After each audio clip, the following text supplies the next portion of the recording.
आप देख रहे हैं सौगंध टीवी, सौगंध वतन की। इस माह की 7 तारीख को मथुरा के लाल कन्हैया का 5250वां जन्मोत्सव समूचे ब्रिज में धूमधाम से मनाने की तैयारियां प्रारंभ हो चुकी हैं। जन्मोत्सव का मुख्य आयोजन श्री कृष्ण जन्म स्थान पर होगा। इस बार रजत कमल पुष्प में श्री कृष्ण का प्रगट उत्सव होगा।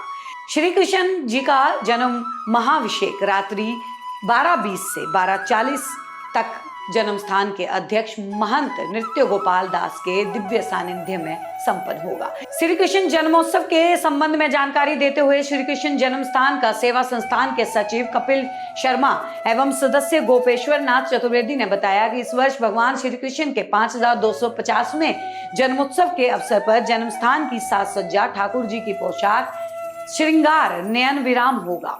जन्मभूमि के अंदर एवं परिसर के बाहर से ही श्रद्धालुगण जिस दिशा में भगवान श्री कृष्ण की जन्मभूमि के दर्शन करेंगे, वहीं से उनको जन्मभूमि की अद्भुत छटा की अनुभूति हो, ऐसा प्रयास चल रहा है। भगवान श्री कृष्ण की प्रकट्य भूमि एवं कारागार के रूप में प्रसिद्ध गर्भगृह एवं संपूर्ण श्री कृष्ण चबूतरा की साज सज्जा अद्भुत होगी। इस वर्ष प्रयास रहेगा कि श्री गर्भगृह के भीतरी भाग को तो कारागार का स्वरूप प्रदान किया जाएगा, साथ ही श्री गर्भगृह के बाहरी भाग श्री कृष्ण चबूतरा को गर्भगृह के प्राचीन वास्तु अथवा मूल रूप में बिना कोई परिवर्तन किए हुए कारागार का स्वरूप प्रदान किया जाएगा। देश विदेश से पधारने वाले लाखों श्रद्धालु को कंस के कारागार में जन्मे ठाकुर जी के उसी रूप में दर्शन के उद्देश्य से आ रहे हैं। उनकी भावनाएं अवश्य ही ऐसी अद्भुत छटा से पुष्ट होंगी। साथ ही पर्व के अनुकूल प्रकाश का संयोजन भी गर्भगृह की भव्यता एवं दिव्यता को वृद्धि करेगा। गर्भगृह के बाहरी हिस्से में उत्कीर्ण भगवान के जन्म में पूर्व की लीलाएं भक्तों के आकर्षण का केंद्र रहती हैं। इन स्थानों का पर प्रकाश का विशेष व्यवस्था रहेगी। 7 सितंबर गुरुवार को प्रातः दिव्य शहनाई व नगाड़ों के सुमुद्र वादन के साथ भगवान का मंगला आरती के दर्शन 5:30 बजे होंगे। प्रातः 8 बजे भगवान का दिव्य पंचामृत अभिषेक पुष्पाचरण होगा। प्रातः 10 बजे भव्य पुष्पांजलि कार्यक्रम श्री राधा कृष्ण युगल सरकार के श्री चरणों में भगवत भवन के दिव्य प्रांगण में आयोजित किया जाएगा। ब्रिज के उत्कृष्ट गायक एवं अवसर पर ठाकुर जी के सम्मुख दिव्य भजन गायन की प्रस्तुति करेंगे। जन्म महाभिषेक का मुख्य कार्यक्रम रात्रि 11 बजे श्री कृष्ण नवग्रह आदि पूजन से आरंभ होगा। तदोपरांत 1008 कमल पुष्पों से ठाकुर जी का सहस्त्राचरण करते हुए आवाहन किया जाएगा। रात्रि में 12 बजे भगवान के प्राकट्य के साथ संपूर्ण मंदिर परिसर में 8 बजे ढोल, झांझ, मजीरे, मृदंग, 7 हरि बोल के साथ नाच उठेंगे। असंख्य भगत जन, संत एवं भगवान के जन्म की महाआरती शुरू होगी, जो रात्रि 12:05 तक चलेगी। ढोल एवं मृदंग अभिषेक स्थल पर तो बजेंगे ही, साथ ही संपूर्ण मंदिर परिसर में स्थान स्थान पर भी इनका वादन होगा।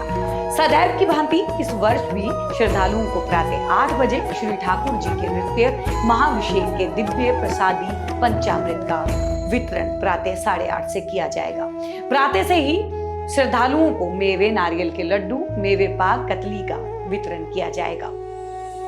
जन्म महाभिषेक के पंचामृत प्रसाद एवं लड्डू प्रसाद का वितरण निकास द्वार के दोनों ओर रात्रि 12:40 से किया जाएगा। सचिव कपिल शर्मा के अनुसार इस अलौकिक आयोजन का समापन 8 सितंबर को भव्य नंदोत्सव बधाई गायन के साथ होगा। इस अवसर पर ब्रिज की परंपराओं के अनुरूप उत्सव के सम्मिलित होने वाले श्रद्धालुओं एवं भक्तों को बृहद मात्रा में प्रसाद, बधाई पोटली, खिलौने, मिष्ठान, फल, वस्त्र आदि सामग्री मात्रा में वितरित की जाएगी। श्री कृष्ण जन्माष्टमी महोत्सव के अवसर पर 7 दिवसीय प्रसादी भंडारा सेवा श्री कृष्ण संकीर्तन मंडल के विशेष सहयोग से किया जा रहा है। श्री कृष्ण जन्मभूमि के अन्य क्षेत्र में श्रद्धालु हजारों की संख्या में प्रसादी भंडारा में प्रसाद प्राप्त कर अभिभूत हो रहे हैं। नंदोत्सव के दिन कड़ी चावल, पोहा का विशेष प्रसाद सभी श्रद्धालु जनों में वितरित किया जाएगा।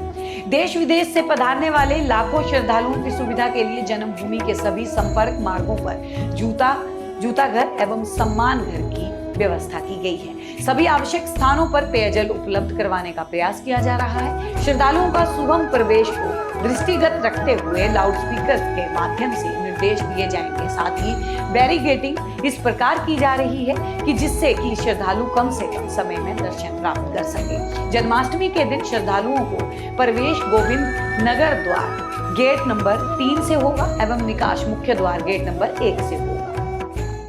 रोम रोम प्रति लागे कोट कोट ब्रह्मांड, जिसके एक रोम से अनंत कोटि ब्रह्मांडों का जन्म हुआ, उस अजन्मे की जन्मभूमि पर श्री कृष्ण जन्माष्टमी महोत्सव को बहुत ही भव्यता और दिव्यता के साथ मनाया जाएगा। भगवान श्री कृष्ण की जन्माष्टमी पर दर्शन करने पधारने वाले श्रद्धालु सुगमता से भगवान के दर्शन कर सके, ऐसा कृष्ण जन्मस्थान सेवा संस्थान का प्रयास है। आने वाले सभी श्रद्धालु अधिक से अधिक मात्रा में अधिक से अधिक श्रद्धालु भगवान के जन्म महाप्रसाद को प्राप्त कर सके, इसकी व्यवस्था की जा रही है और वितरण की भी व्यवस्था को और बेहतर किया जाएगा। आज संपूर्ण भारतवर्ष में प्रसन्नता का एक क्षण उत्पन्न हुआ है, एक उत्सव का माहौल बना है।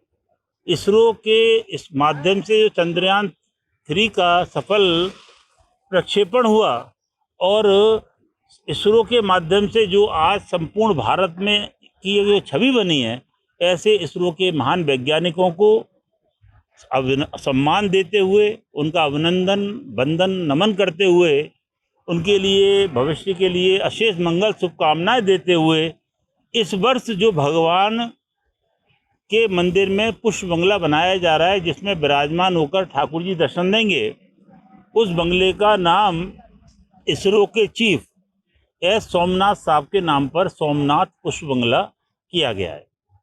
चंद्रमा की तले सतह पर अटकेली कर रहे उस दिव्य यंत्र प्रज्ञान रोवर जिसको विभिन्न माध्यमों से देखकर संपूर्ण देशवासी प्रसन्न हो उठते हैं, ऐसे प्रज्ञान रोवर के नाम पर प्रज्ञान प्रभास ठाकुर जी की श्री पोशाक का नाम दिया गया है। तो श्री ठाकुर जी सोमनाथ पुष्प बंगले में प्रज्ञान प्रभास पोशाक को धारण कर भक्तों को दर्शन देंगे और वह क्षण निश्चित रूप से विलक्षण और अकल्पनीय होगा, बहुत ही अलौकिक होगा। ठाकुर जी के दर्शन के लिए सुबह 5:15 पर मंदिर परिसर में प्रवेश प्रारंभ हो जाएगा। 5:30 बजे भगवान की मंगला आरती के साथ दर्शन शुरू हो जाएंगे।